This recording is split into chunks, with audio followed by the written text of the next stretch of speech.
In the summer of 1816, the sun didn't shine.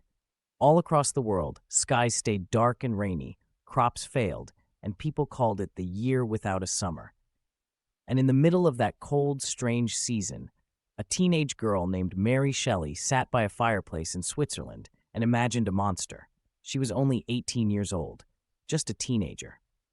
But she was surrounded by some of the most famous writers of the time, including her future husband, Percy Bysshe Shelley, and the famous poet Lord Byron.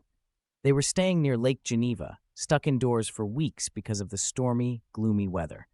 One night, as the rain poured down and thunder shook the windows, someone had an idea.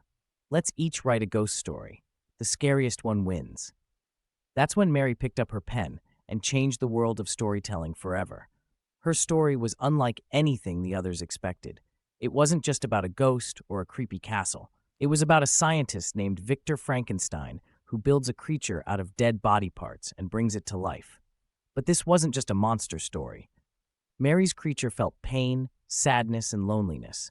It wanted love and friendship, but was feared, hated, and abandoned.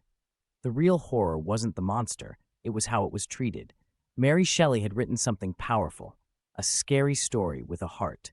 Back in 1816, most people didn't believe girls, especially teenage girls, could write serious books.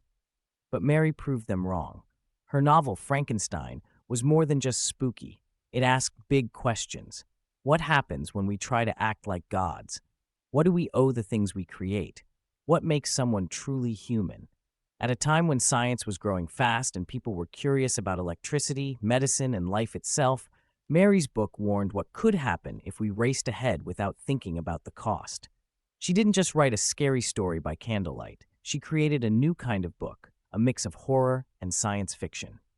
Today, more than 200 years later, we still read Frankenstein, and its ideas still feel real. So next time you think a teenager can't make history, remember this. A stormy summer, a challenge by the fire, and an 18-year-old girl gave the world one of its most famous monsters and one of its most unforgettable stories.